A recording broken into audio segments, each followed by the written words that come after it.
Dobar dan svima. Danas je s nama gospodin Ivo Škorić koji već 30 godina živi i radi u SAD-u, te ćemo s njime malo pričati kakva je situacija u toj zemlji koja trenutno broji najviše slučajeva zaraza koronavirusom, ali i najviše smrtnih slučajeva. Pa evo, kakva je trenutno situacija kod vas, kako izgleda vaš svakodnevni život u SAD-u? Prvo, treba shvatiti da je SAD ogroman, mnogo veći od Europe. Prema tome, situacija u SAD-u nije nikako svuda jednaka. Mislim, niti u Hrvatskoj nije svuda isto. Zagreb je drugačiji od Babine Grede. Međutim, u Americi su te razlike još puno veće jer je zemlja daleko veća. Zemlja je 3 puta veća od Europe. Prema tome, u nekim dijelovima Amerike uopće još i nema zaraze. A s druge strane imamo grad New York u kojem ima najviše zaraženih, najviše mrtvih u jednoj regiji na cijelom svijetu. Prema tome, Amerika ima velike razlike između toga kako se nosi sa tim virusom u različitim dijelovima zemlje. Gdje ste točno vi? Gdje ste točno vi? U kojem dijelu? Ja to i bez potpitanja. Dakle, moja sljedeća rečenica bi bila, ja sam trenutno u Vermontu sa svojim sinom. Vermont je jedna mala državica na sjeveru blizu Kanade, na sjeveroistoku, ako pogledate na mapi. 5,5 sati vlakom od grada New Yorka. Ili 3,5 sata autom ako brzo voziš. Ovdje, osim u našem najvećem gradu Burlingtonu, gdje isto postoje zaraze, gdje su bolnice opterećene i tako dalje, u drugim dijelovima naše države mi skoro nemamo nikakvih problema. Tu u mom gradu ima jedva 50 zaraženih i 2 mrtvih do sada. I to dvoje su samo vrlo stari ljudi iz staračkih domova. Sve mjere su prisutne, imamo isto tako mjere distanciranja. Evo, predsjednik Trump je poslao svima poruku da su to njegove mjere. U početku nije ništa napravio, ali zato sada je sve pod njegovim imenom. Ja mislim da će i vakcina nositi ime Trumpova vakcina. Prema tome, mi sve to, isto tako smo ostali bez posla. Čime se vi inače bavite? Ulazi se u dućane, mora se biti na 2 metra jedan od drugoga, zatvorena su kina, zatvoreni su restorani, zatvorena je kuglana, zatvorena su nam skijališta. Mislim, moj grad se nalazi između 2 najveća skijališta na istočnoj obali Amerike. Oba su sad zatvorena. Iako ima još uvijek jako puno snijega, jer je snijeg napravljen tokom siječnja i veljače. Dakle, naš snijeg, recimo, Killington kaže da im skoro $5 miliona stoji i otapa se pod suncem. Jer oni bi to sad rado prodali skijašima, ali ne mogu jer su sva skijališta zatvorena. Prema tome, veliki je utjecaj na ekonomiju, a nije toliki utjecaj na zdravlje. Jednom kad se izađe iz velikih urbanih centara. I zato postoji backlash, kako bi rekli na hrvatski backlash, oporba, odnosno ljudi se bune protiv tih mjera distanciranja, zašto ne razumiju zašto bi se mi morali ovdje ne ići na posao i sve zatvoriti, kad mi zapravo nemamo nikakav takav veliki outbreak. Nas je 50 ljudi bolesno i 2 su mrtvi. A mi svi ništa ne smijemo raditi, izlaziti i tako dalje, kao da smo u New Yorku. Naša bolnica uopće nije opterećena, a ne smiju raditi ove elective surgeries. Ništa osim hitnih slučajeva se ne prima ako nije COVID-19 related. Prema tome, ljudi se zapravo bune protiv toga. I sad neka olakšanja tih mjera će se desiti odmah nakon 1. svibnja. To jest, otvorit će se farmers market, tržnice će nam se otvoriti i ljudi će moći ići na posao. neka radna mjesta će se otvoriti u građevini, popravci cesta, poljoprivreda, stvari koje su u Vermontu nužne, ne? I ovdje ipak imamo jako dugu zimu i ako se ceste ne poprave tokom ljeta, onda se neće nikad popraviti. A isto tako imamo poljoprivredu, kokoši, krave koje nose jaja i proizvode mlijeko bez obzira na našeg virusa, da li mi to možemo pokupiti, da li ih imamo vremena pomustiti, one nas ne pitaju. Prema tome seljaci zapravo moraju funkcionirati, moraju imati pomoć, odnosno ljudi moraju raditi neke stvari da bi bilo hrane i da bi društvo moglo opstati. Dakle, taj kompletno zatvoreno društvo je nemoguće.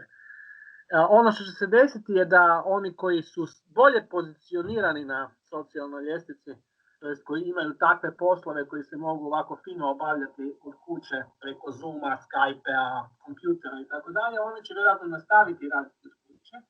Uredi se neće odmah otvoriti jer su uredi mnogo opasniji. Ne? U uredima puno ljudi sjedi u zatvornom prostoru, virus se skuplja, reciklira, lakše se razboliti u uredu nego radeći na cesti. Jel?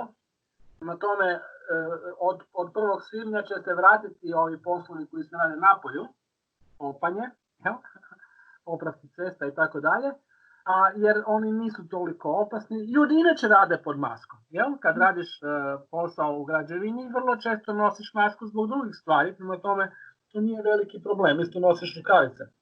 Dajte da vas pitam čime se vi točno bavite i kakva vam je sad vaša osobna ekonomska situacija? Odlična mi je ekonomska situacija, zapravo bolja, da se još malo potraje taj virus. Ne? U biti, ovo što se desilo je da su oni sad daju $600 više na tjedan. To je oko 4.000 kuna više na tjedan. Svakom nezaposlenom. Povrh onoga što on prima kao nezaposleni. Tako da sad mnogi ljudi u državama kao što je moja, uključujući i mene, koje inače imaju niže plaće, jel? Jer mislim, mi ovdje nemamo takve plaće kao u gradu New Yorku. Ne? U gradu New Yorku bi to bilo malo, ali ovdje je to puno. Recimo, ja sad primam više novaca nego kad sam radio. Šta ste radili? Što ste radili? Radio sam u lokalnom javnom prijevozu. Okay. Mi imamo kao ZEP, jel? I sad kako su se zatvorile linije, onda su nas sve pustili kući i dali nam novce. Ne? I nadamo se da će se skijališta otvoriti sljedeće sezone, pa da će opet voziti autobusi, ne? I onda ćemo se svi vratiti na posao, valjda, mislim. Mi se svi nadamo da će se to desiti, jer mislim, ako se ovdje skijališta ne otvore, ovaj grad u kojem ja živim može slobodno staviti ključ u bravu. Mislim, kao Hrvatska što živi od turizma, mi živimo od zimskog turizma ovdje. 2 najveća skijališta na istočnoj obali, cijeli New York i Boston dolazi ovdje skijati cijele zime. Ako se to ne otvori tokom zime, onda će ekonomija ovdje neće postojati, jer mi postojimo samo zbog tih skijališta. Ne? Ja živim u jednom gradu koji je tako ko Kranjska Gora, recimo. Ne? I prema tome, ako nema skijanja, onda nema ničega. Ne? Prema tome, svi se nadamo tome. Ja sam tako i došao u ovaj grad, jer sam još prije 30 godina se jako zagrijao za snowboarding. I onda sam bio neko vrijeme snowboard instruktor. I onda kad mi se sin rodio, onda je on počeo rano snowboardat, pa se počeo natjecat. Pa smo onda tako živjeli cijelo vrijeme ovdje radi toga da imamo planinu pred nosom. Ne? A inače, mislim, moja supruga je u New Yorku, recimo, u Brooklynu. I ona se toplo nada da je ona je uvjerena da je ona to već prebolila i da je sad imuna. Mi baš nismo tak sigurni, ne? Ali eto, sinu su zatvorili školu i onda se on evakuirao ovdje, jer je ovdje ipak ljepše, ne? Recimo, razlika. Nas dvojica se svaki drugi, treći dan idemo penjati po tim skijalištima koja su sad zatvorena, a još uvijek imaju snijega, sa psom, i onda se lijepo snowboardiramo dolje, ne? To je jako lijepa karantena, jel? Dok u New Yorku nije baš tako. U New Yorku je jako, jako teško. I treba biti jako, jako oprezan. Jer ovaj virus izgleda, ako znaš da ih je 5 zaraženo, onda je 100% još 50 oko njih zaraženo da ne znaš. Prema tome, u New Yorku hodat bez maske i rukavica je veliki rizik. Podzemna željeznica je dalje otvorena, ali ja znam osobno puno ljudi koji već mjesec dana nisu iz kuće izašli. Jedno što im je u frižideru, imaju prijatelje koji su hrabriji pa im donesu nešto. Djeca isto, evo, tinovi prijatelji, svi zavide kada im on šalje slike sa vrha planine ovdje, a oni kažu, nas roditelji ne puštaju ni iz sobe. Jer roditelji odlaze van u dućan kupiti hranu i onda se boje da će donesti virus kući i onda djecu ne puštaju niti iz njihove sobe, osim za obroke. Ne? Naročito kineski roditelji. Ne? Ti ide u jednu od tih škola koje su kao jako razvikane i dobre, a kineski roditelji jako vole slat djecu u najbolje škole. To je veliki pritisak je na taj akademski. Ne?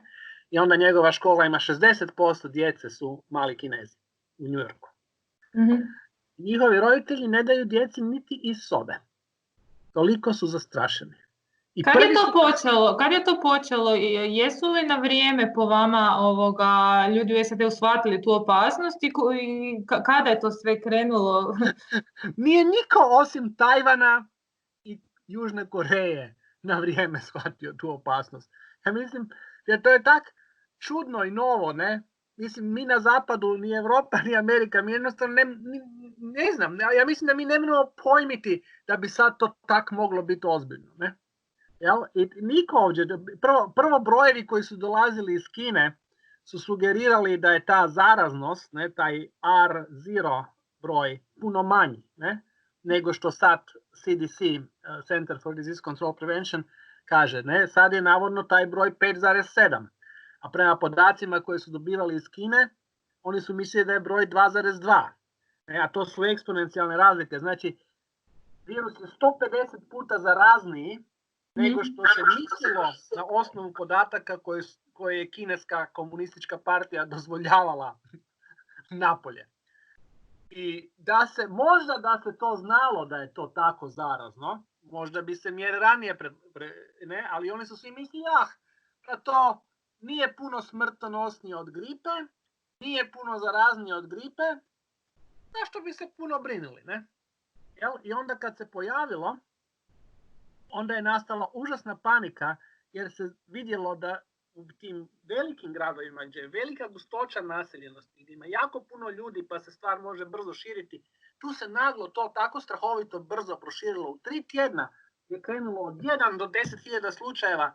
Mislim, stvarno, kako oni vole reći, eksponencijalno, ne? Ali to, koliko god to ovdje u Vermontu ne izgledalo tako, i zato mi to još uvijek ozbiljno ne shvaćamo. Ovdje, u mom gradu, to još ljudi ozbiljno ne shvaćaju. Ljudi ne hodaju s maskama ovdje. Ne? Normalno se izlazi, ne? Osim stvari koje su zatvorene, ali inače ljudi to ne shvaćaju tako ozbiljno jer nemaju razloga zašto. U New Yorku sad imaju razloga zašto, jer se strašno proširilo. Mislim, evo, danas smo prešli već 51.000 mrtvih imamo. Biće do kraja, do prvomajskih praznika će biti vjerojatno 1 milion zaraženih, a možda i 100.000 mrtvih. Pogotovo ako se te južne države sada otvore. I tak, u New Yorku je teško, zato što se mora ići podzemnom željeznicom, zato što su veliki uredi, zato što su uske ulice, zato što ima puno ljudi na jednom mjestu. I to se, i budući da je inkubacija tako duga, i budući da je zaraznost tako velika, onda znači da u momentu kada smo mi napokon postali svjesni da nas to ubija, onda je već bilo prekasno. Ne? Sve stvari koje su ovdje napravljene su napravljene sa 2 do 3 tjedna zakašnjenja. Zatvaranje letova, zatvaranje škola, zatvaranje sve. Znaš, kad krivulja ide ovako, a onda ide naglo. Jel? I sad mi stalno mislimo nije ništa. Oh, holy shit! Vrak je odnio šalu. Ali tu je već, na tom momentu je već prekasno. Da smo reagirali tu, imali bi znatno manje mrtvih, znatno manje zaraženih. I to ne kažem za Vermont, kažem za New York. Da je New York reagirao, da je New York recimo zatvorio škole 1. ožujka umjesto 15. ožujka, ja? Znači 2 tjedna ranije, bilo bi manje problema. Međutim, oni su čekali i tek kad su vidjeli koliko je teško, onda su zatvorili. I sad, recimo, čisto zdravstveno gledajući, New York zapravo, koliko god je teško opterećen time, bolnice nisu prebukirane. Nije se desilo to što se desilo u Lombardiji, da nema dovoljno. Zato što New York ima najveći i najbolje opremljeni bolnički sustav na svijetu. A dajte mi recite, kada se govori o bolničkom sustavu u SAD, onda se mora uvijek dosta je kritika upućeno prema zdravstvenom sustavu, odnosno to da jako puno ljudi nema zdravstveno osiguranje. Kakva je sad situacija s time? Je li svakome omogućeno liječenje? Da, 37 miliona ljudi nema zdravstveno osiguranje, to je strahovito velika brojka, ja? A to su samo oni za koje znamo. Jer, koji sa virusom? Jel? Imaš ljude koje znaš jer su američki građani, pa su evidentirani kao ljudi koji postoje, a nemaju osiguranje. A onda imaš hrpu ilegalnih imigranata koji nema na nikakvim papirima, jel? Jer nemaju papira, a oni isto nisu osigurani, a za njih niko ne zna. Ne? To je jedan od razloga zašto je bolnica u Queensu bila toliko zatrpana. Bolnica u Elmhurst, Queens je općina u Americi sa najvećim brojem imigranata. Jel? To je dio New Yorka. I njihova glavna bolnica je bila najnatrpanija. Zašto? Jer najedanputa imaš virus u situaciji gdje ti očekuješ da ima 2 miliona ljudi koji su izloženi, a zapravo ih ima 3 miliona. Samo ovaj zadnji milion nije nigdje upisan. Znaš, i onda se oni isto razboljevaju. Kakva je situacija? Odluka tokom stimulusa je da sve bolnice budu plaćene od države na saveznom nivou za tretman COVID-19. To znači, ako si ti bolestan od tog virusa i ako ti treba, to je sve plaćeno. Bez obzira na to da li imaš osiguranje ili nemaš osiguranje, to je pokriveno. Međutim,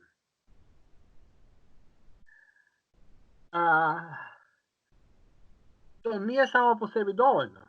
Jer ljudi koji nemaju osiguranje, recimo ilegalni migrant koji nema osiguranje, on se neće ići pojaviti u bolnicu uopće. Ne? Tko zna da li on zna engleski? Tko zna da li je ikada igdje pročitao da će mu to biti plaćeno? On postupa po onome što zna. Ilegalni imigrant ne smije pokazivati svoju glavu nigdje, jel? I da nema osiguranje, prema tome ne ide u bolnicu. I tu dolazi taj problem koji imamo u New Yorku, da se u zadnjih mjesec dana toliko povećao broj poziva hitnoj pomoći u usporedbi sa prethodnim godinama. 5 puta. Zašto? Jer ljudi čekaju dok simptomi ne postanu tako loši da više ne mogu čekati jer će umreti. Ne? I onda zovu hitnu pomoć. I neki puta dok hitna pomoć dođe, oni zaista i umru, jel? A neki puta ih odvedu i onda umru u bolnici. Jer to je to, ako čekaš jako dugo, da se bolest razmaše, onda više nema spasa. I ta smrtnost u New Yorku je uglavnom uzrokovana tim čekanjem. Ne? Recimo u Washington State, u Seattlu, je najveća smrtnost među starijim ljudima jer se uvukao virus u staračke domove. U New Yorku je zapravo najveća smrt među srednjom generacijom, znači ne prestarijim ljudima, nego ljudima koji rade, koji nemaju osiguranje ili imaju osiguranje, ali inače ne idu doktora jer im osiguranje ne pokriva sve i onda, mislim, to je gnjavaža. Ovdje, u ovoj zemlji je takva gnjavaža biti bolestan i ići doktoru, da ljudi radije ne idu doktoru. ne, nego da se muče, da čekaju tamo po 6 do 8 sati da ih prime i da im onda još pošalju račun doma. Ne? Znači, doktora se izbjegava. Ne? To je princip. Načelo je izbjegavati doktora dok god možeš. I taj princip izbjegavati doktora dok god možeš sad ne funkcionira u New Yorku, odnosno kreira tu situaciju da se onda u bolnice napokon dođe tek kad si već pri kraju i kad ti treba respirator i kad ti treba dijaliza. Jer recimo to je interesantno, to isto nismo saznali iz Kine baš odmah, iako su bile su glasine da to načima i bubrege. Ali recimo u New Yorku imaš jednaki broj ljudi koji su na respiratoru kao i na dijalizi. To znači ova bolest pretty much ide i na pluća i na bubrege jednako. To su sadašnja saznanja barem. Ono što ću vas još pitati je kako trenutno ova situacija sa koronavirusom utječe na političku situaciju u SAD-u, s obzirom da je inače polarizirano, podijeljeno na dvije strane, sad i tu imamo jedne za jedno, drugi za drugo. Kakva je situacija politička trenutno, a i kampanja je bila u tijeku, odnosno je u tijeku, kako to sad s te strane izgleda? Prvo, mislim, mi smo u godini predsjedničkih izbora, i to bi bila inače glavna vijest u medijima, a sad o tome više niko ne govori. Ja i ne znam kad su te primaries više. Nigdje, ni u novinama, ni na televiziji više niko ne govori o tome. Ne? A još bi trebale biti, mislim. Još sad, do kraja lipnja su još primaries, a o tome više niko ne govori. To znači, virus je već upropastio izbornu sezonu. A kome to najviše koristi? Pa onom ko je već na vlasti, jel? Znači, najbolje je u ovoj situaciji već biti na vlasti i ne morati voditi kampanju. Jer recimo, Bidena skoro nema, na televiziji Bernie je odustao, i to najviše koristi onda Trumpu, ne? A podjela, kaj sad, oni te snimaju. To je Tim, moj sin. Jako je to zanimljivo da su se podijelili republikanci i demokrati oko toga virusa. To znači, demokrati su se u petak, nakon što što je savezna regulacija zahtijevala da i političari počnu nositi maske, i u kongresu su se zastupnici demokrati pojavili sa maskama, a zastupnici republikanci bez maski. Prema tome, tu već imamo tu podjelu da republikanci ne žele epidemiološke mjere, ne žele maske, žele živjeti u iluziji da to nije opasno. To je jednostavno njihova namjera. I Trump je isto takav, ne? Mislim, Trump ne bi nikad uveo te mjere da ga nisu Azar, Fauci, Navarro, njegovi savjetnici oko njega praktički prisilili na to. Ali zato i to zakašnjenje, jer su oni njega od mjesec i pol da ga nagovore, da ga prepariraju, da on odluči da to napravi. Jer je njemu najvažnije, njegova kampanja se zasniva na tome da je ekonomija dobra. Da je ekonomija super pod njim, da ima najmanju stopu nezaposlenosti u povijesti i on to nije htio izgubiti, ne? Zbog nekakvog virusa koji mu je došao iz Kine. Jel? Prema tome nije se dao dugo nagovoriti da uvede mjere i zato se sve zakasnilo. I sad kad su se mjere uvele, ekonomija krenula dolje. Naravno, ovo su sve situacije bez presedana, da mi imamo 26 miliona nezaposlenih. To je najveći broj u povijesti i postotno skoro kao broj nezaposlenih tokom Velike depresije 1929. Drugo, imamo negativnu cijenu nafte, to se isto nije nikad do sada desilo. Prema tome, ekonomija je jako načeta. I sad, republikancima koji predstavljaju klasu vlasnika, kapitalista, njima nije ništa drugo važnije nego vratiti ljude na posao, početi proizvoditi dodatnu vrijednost. Ne? To je jedini i osnovni program republikanske stranke sada. Demokrati nečkaju između jednog i drugog, ne? Oni žele biti u oporbi, žele biti drugačiji, prema tome nose maske i pretvaraju se da vjeruju u to da taj virus je opasan i da žele zaštititi ljude. I sad imamo dakle tu polarizaciju između jedne grupe koja želi otvoriti ekonomiju bez obzira na ljudske žrtve, samo zato da bi predsjednik imao dobru ekonomiju, i drugu grupu ljudi koja želi po svaku cijenu imati ekonomiju zatvorenu pod izgovorom da žele pomoći ljudima da ne umru, ali zapravo zato da predsjednik ne bi imao dobru ekonomiju. Jer ako nema dobru ekonomiju, nadaju se da bi ga Biden mogao potući. I tak. I onda naravno imamo i ono što ja zovem neprincipijelna koalicija jogurt revolucija. Ne? Isto kao što je se u Jugoslaviji rješavalo tokom 80-ih, onda ta jedna grupa, ovdje demokrati, njihovi guverneri su se počeli ujedinjavati mimo saveznog nivoa. Da oni sami stvore svoju koaliciju, 10 država, 7 na istočnoj obali i 3 na zapadnoj obali, koja će mimo Trumpovih naređenja raditi šta oni hoće, šta je za njihove građane dobre. I to samo po sebi naravno nije da nema smisla, jer se ne može isto napraviti u Vermontu i u New Yorku. Jel? Ono što je dobro za Vermont, za Wyoming, za Arizonu, to su države koje imaju prostora gdje se živi. Mislim, mi svi živimo u velikim kućama sa livadama ispred i vozimo se okolo autima. Mi smo samo izolirani po principu. Mi smo uvijek samo izolirani. To ovdje nije teško sprovesti. Zato je ovdje moguće dignuti restrikcije. U New Yorku je, New Jerseyu, Connecticutu je nemoguće, jer su to mjesta koja su tako gusto naseljena kao Belgija ili Lombardija i moraju se ponašati onda kao Belgija i Lombardija. Jel tako?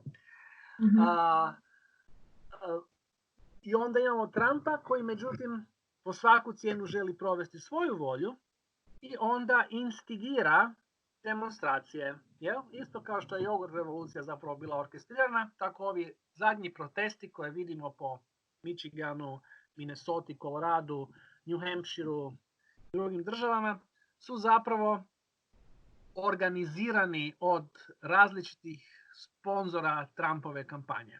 Znači ne od Trumpa direktno, Trump samo pošalje tweet, oslobodite ovu zemlju, oslobodite ovu zemlju. Međutim, postoji i cijeli jedan network organizacija i udruga koje financiraju ta putovanja i koje organiziraju te ljude.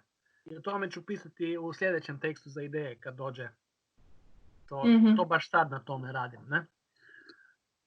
Eto, moje zadnje pitanje je onda još samo da mi kažete, mislite li da će ovo imati neke dugoročne posljedice za SAD kao državu, a i za društvo u Americi koje je dosta podijeljeno i ekonomski i politički, znači na koji način bi zapravo korona kriza mogla promijeniti Sjedinjene Američke Države? Mislim, teško je još reći za sada kako će promijeniti, ali se može sa velikom sigurnošću reći da će promijeniti. Mislim, nije moguć više povratak 100% na staro, to smo već apsolvirali. Jedino je sad pitanje da li će biti bolje ili gore i za koga. Lako je moguće da će se neke od tih ideja koje je Bernie Sanders promovirao u vezi zdravstvenog sustava popraviti. Možda će napokon doći ljudima iz dupeta u glavu da nam treba sigurnija mreža zdravstvena za sve nas. To je jedan. Drugo, mislim, trebalo je nakon velike depresije 1929. trebalo je oko 10 godina da se ekonomija oporavi. I onda je došao rat i uslijed rata je Amerika postala super ekonomija i super sila. Znači, možda ako budemo imali treći svjetski rat koji neće načeti Ameriku, a recimo uništit će Kinu, onda će nam se ekonomija jako popraviti. No ako toga ne bude, onda će nam ekonomija zapravo stagnirati. Jako dugo vremena nakon ovoga. Jer, mislim, kao prvo, nakon ovakve metode koja se ovdje desila, ne, da se kvantitativno olakša situacija pa da se ljudima daje toliko novca. Znači, preko 2 biliona dolara, jel? Mislim da je to bilo koja druga zemlja na svijetu napravila, njihova valuta bi s mjesta devalvirala. Jel? Inflacija bi otišla u troznamenkaste brojke u roku tjedan dana. Ne? Znači, Amerika je već jedina zemlja koja si uopće može dozvoliti da tako besramno tiska novce, a da ju niko ne kazni. Jer kad je Milošević natiskao tako novce, onda je došlo do građanskog rata vrlo brzo. Ne? Trump izgleda ima više moći, jel? Zato što je Amerika tako bogata, zato što svi trgujemo u dolaru, zato što se nafta prodaje za dolar. Dolar je užasno važan. I niko ne želi dopustiti da dolar padne. Ni Kina, ni Europa, jer je svima dolar tako važan. I Trump to zna i zloupotrebljava. Međutim, znači, iako se američka ekonomija neće kraširati zbog toga, bit će stagnacija. Odnosno, nećemo napredovati. Naš rast je s ovim već uništen. Mi da se oporavimo će nam treba desetljeće od ovoga. Ne? Da se opet svi ti ljudi pozaposle i tako. Cijene će porasti, recimo. To je jedan od normalnih stvari. Već su trebale porasti, a još nisu, ali hoće. Ne? Zato što je manje proizvodimo. Prema tome bit će nestašice, već sad su nestašice pojedinih produkata. Ja to ovdje kažem, evo sad smo i mi dobili socijalizam, jer imamo prazne police. Nema toalet papira. Ko u Češkoj 50-ih. Ne? Znači ali to nije zbog toga što ga nema, nego zbog toga što je supply chain poremećen. Kako je poremećen? Recimo, jaja. Jaja su inače $1,99 za tuce, a sad su u New Yorku $5,99 za tuce. Znači, 3 puta su poskupila jaja u gradu. Zato što ih nema. Ali to nije zato što ih kokoši ne nose, nego zato što su kompanije koje ih trebaju preuzeti od seljaka, zapakirati u kartonske kutije i dovesti na tržnicu zatvorene. Ne? Ljudi su otpušteni zbog virusa. I sad nikoga nema da odnese jaja od seljaka na tržnicu. Taj dio nedostaje. I onda imamo s jedne strane manjak jaja na tržnici i poskupjela jaja, a s druge strane imamo seljake koji bacaju jaja u smeće i ubijaju kokoši plinom jer ne znaju kud bi s jajima. Da. Dobro, evo, hvala vam što ste nam sve ovo ispričali. Nadamo se da će se situacija što prije, kako u cijelom svijetu, tako i kod vas smiriti. I evo, budite sigurni u Vermontu i nadamo se da ćete se što prije vratiti u normalu. Ja se nadam. Hvala. Hvala.